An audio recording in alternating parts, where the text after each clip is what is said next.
Hello everyone, welcome back to my YouTube channel. Stay with me Desike, your tube starter tutor.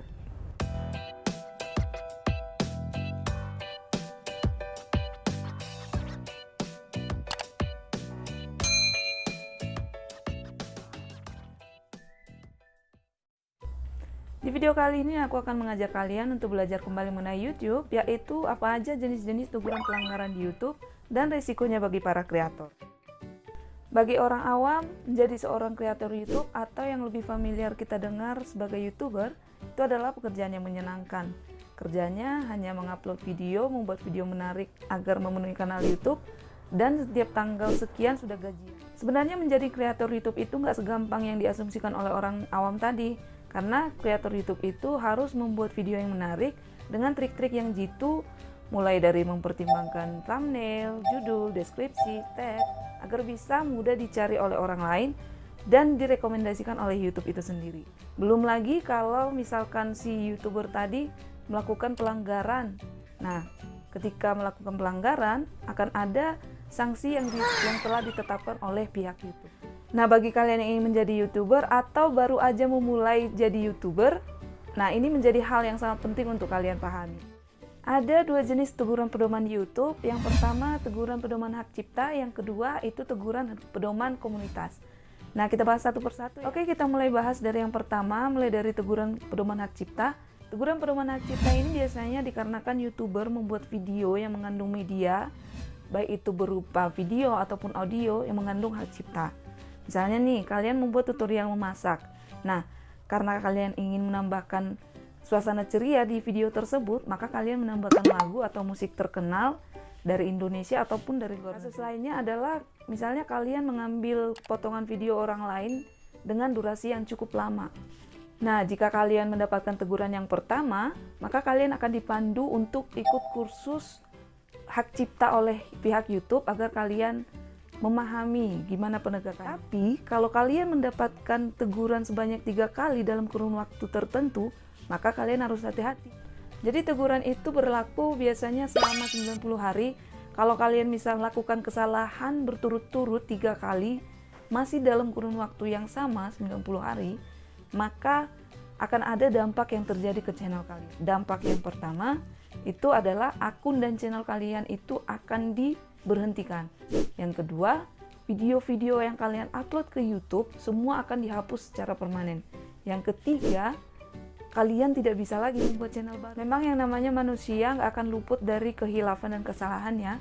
Jadi bukan tidak mungkin sewaktu-waktu kita akan mendapatkan teguran hak cipta itu kalau kurang berhati-hati. Nah, ada 3 tips jitu yang bisa kita lakukan sebelum sampai ke teguran pelanggaran yang ketiga. Nah, yang pertama itu adalah menunggu sampai masa berakhir dari si pelanggaran yang pertama yang telah kita lakukan tersebut. Jadi kan gini, itu masa berlaku teguran itu dari awal ditegur itu adalah selama 90 hari. Jadi usahakan selama kurun waktu 90 hari ini jangan melakukan kesalahan apapun, jangan sampai mendapat teguran yang kedua sampai benar-benar lewat 90 hari. Tips yang kedua yang bisa kita lakukan di sini adalah meminta mencabut klaim. Jadi jika kalian ingin YouTube mencabut klaim hak cipta tadi, maka kalian bisa menghubungi kontak si pengklaim hak cipta. Tips yang ketiga adalah mengajukan banding ke YouTube. Jadi ketika kita melakukan kesalahan atau pelanggaran, maka pihak YouTube biasanya menyediakan banding. Nah, kalau kita merasa bahwa video kita tidak melanggar hak cipta, itu video kita sendiri, murni hasil karya kita sendiri, maka kita bisa mengajukan banding ke YouTube. Oke, kita lanjut ke pembahasan yang kedua, yaitu teguran pedoman komunitas. Teguran pedoman komunitas ini akan kalian dapatkan jika misalnya kalian mengupload video yang mengandung hal-hal yang sensitif. Misalnya konten rasis, konten pornografi, pelecehan, cyberbullying, kekerasan pada manusia ataupun hewan, ujaran kebencian, konten tentang obat-obatan terlarang. Apa yang terjadi ke channel YouTube kalian jika kalian mendapatkan teguran pedoman komunitas? Channel kalian akan diberhentikan oleh pihak YouTube.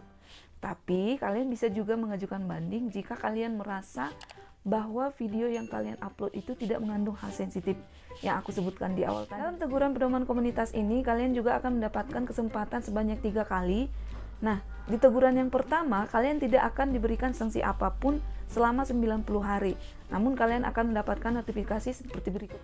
Oke, untuk teguran yang kedua, jika kalian melakukan pelanggaran untuk kedua kalinya, maka kalian tidak dapat melakukan hal-hal ini selama 1 minggu sebagai sanksinya. Yang pertama itu adalah tidak dapat mengupload video, membuat story, ataupun melakukan live stream. Yang kedua, kalian tidak dapat membuat thumbnail custom. Yang ketiga, kalian tidak dapat membuat ataupun mengedit maupun menambahkan kolaborator ke dalam playlist kalian. Yang keempat, kalian tidak dapat membuat ataupun menghapus playlist dari halaman tonton. Yang kelima, tidak dapat menampilkan cuplikan Premiere. Yang keenam, kalian tidak dapat mengarahkan penonton dari Premiere ke live stream atau sebaliknya dari live stream ke Premiere. Dan untuk teguran yang ketiga, jika kalian melakukan kesalahan ataupun pelanggaran dalam kurun waktu 90 hari untuk yang ketiga kalinya, maka hati-hati, channel YouTube kalian akan dihapus secara permanen.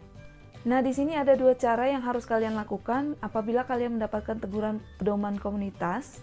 Yang pertama adalah pastinya kalian membuat konten yang tidak melanggar pedoman komunitas tadi. Nah, apabila kalian tadi mendapatkan teguran yang pertama, maka pastikan kalian itu harus mematikan konten-konten ataupun video yang kalian buat melanggar tadi. Langkah yang kedua adalah mengajukan banding ke YouTube.